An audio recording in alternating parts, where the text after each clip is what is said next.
Welcome to the world united. Yeah. Welcome to the world united.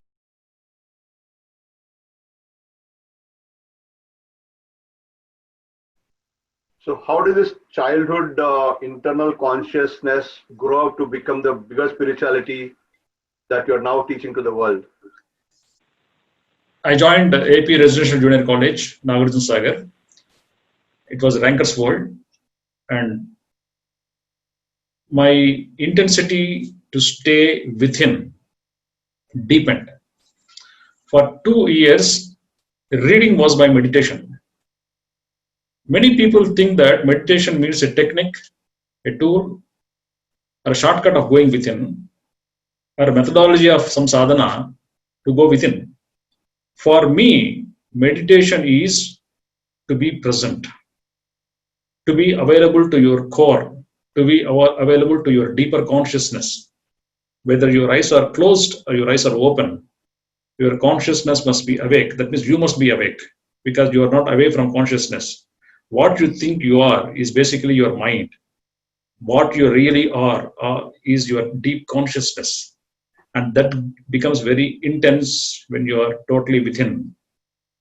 So that withinness, that internalization of consciousness become more deeper and more constant.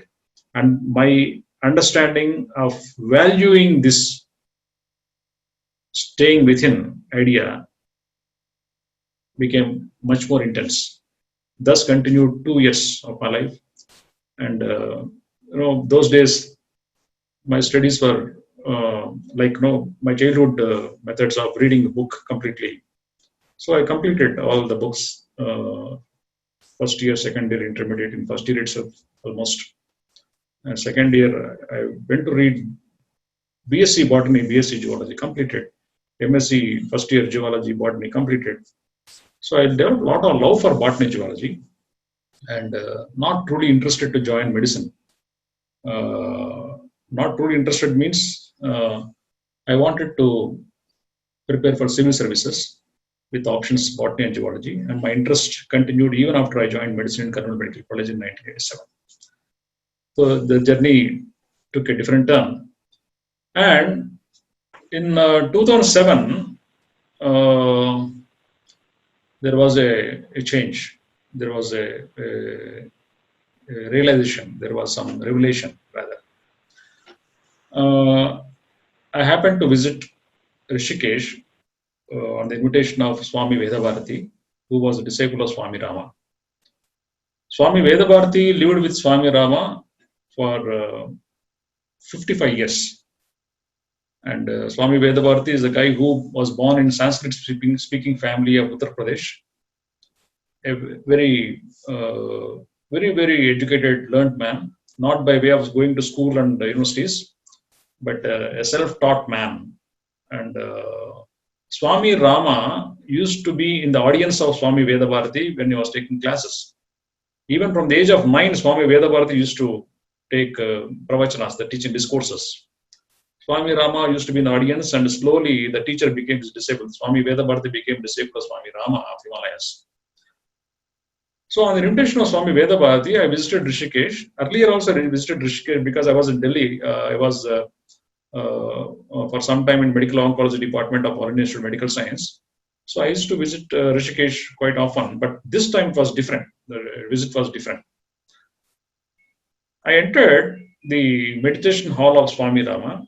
There was a poster. There are 3 secrets of meditation.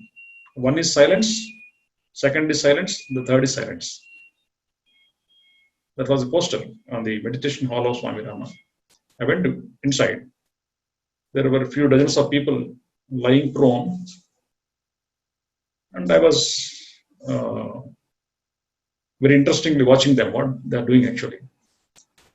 After some time, I inquired. So they are practicing the asana called as Makarasana, the crocodile pose. One forearm on the other and forehead onto the forearm, and lie down with feet apart, shoulder width. When you stay in this position, the chest is lifted up, abdomen touches the ground, and you can breathe only through abdomen, never it can be felt in chest.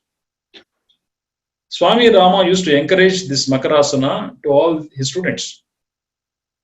And one interesting fact is the yogis of Himalayas, like Swami Rama, when a stranger meets them, they see not your face first.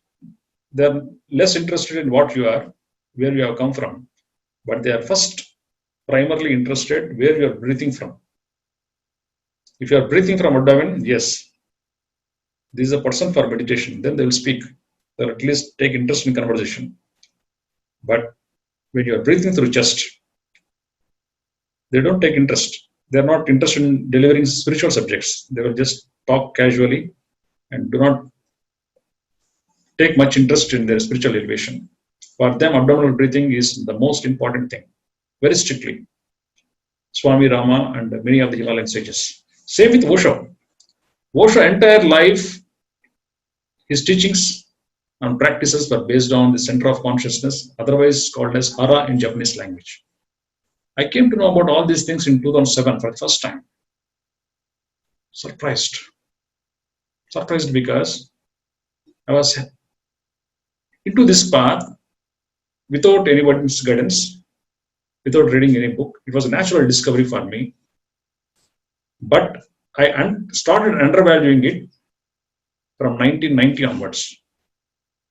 Because from 1990, meditation has become a tool to practice, a method to practice with hour, 1 hour, 2 hours. And meditation hours are different from non-meditative hours. The duality started. I became stupid for almost a decade, more than a decade. 2007, I started realizing my stupidity of undervaluing my natural discovery.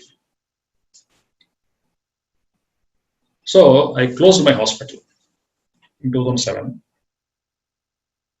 Immediate step. I spent almost 1.5 years there. 1.5 I used to come to meet my family in Pune, Sangli, Maharashtra. Almost 1.5 years, I didn't do any surgery. All my OT equipment, hospital equipment was put in a godown. I was paying just rents. No professional practice. 1.5 years, I was trying to recollect what has been lost. Understanding the value of staying within, re-understanding the importance of internalization of one's consciousness.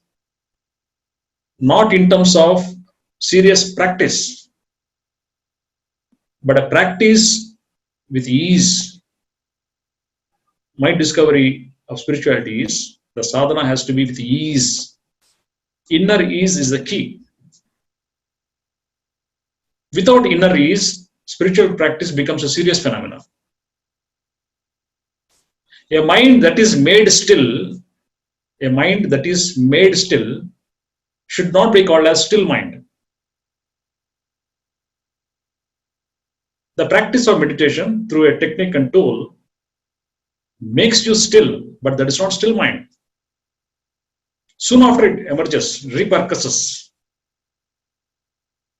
making you enter into this your own repetitive, recurrent, robotic thinking, patternized thinking. All your programmed habits do not leave you. With inner ease, with the help of inner ease alone, you become yourself. You try to scan every thought, all the stupid thoughts. You try to examine every feeling. You start questioning your belief systems, your faith, your ideas and ideologies. Everything comes to this scanning attribute of the center of your consciousness. That is what is called spirituality for me. It's a rediscovery, nothing else, nothing new. And it is a continuous affair. It is a 24/7 affair. It is not like I have done meditation today for 1 hour, my day is over. I went to my morning walk, my day is over. I complete my day. No. Once you are on the path of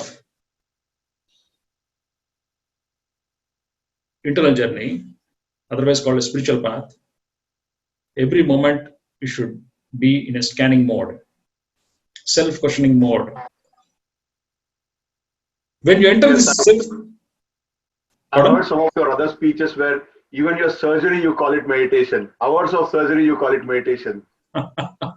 Yeah, true. It is not exaggerating when I say surgery can be turned into meditation. Surgery can be transformed into meditation. In fact, every act, brushing the teeth, walking, talking, listening, every act that we do, take up in the visible world, can be transformed into meditation. When every act can be transformed into meditation, one need not go to some secluded place, need not live like a recluse, need not be taciturn to people, need not be in isolation. There is no social quarantine here. We can take up all normal activities in normal, natural way, but be oneself. To be yourself is the key. That is the first step. To be yourself, the way you are. That is the first step in the path of spirituality, the most important step.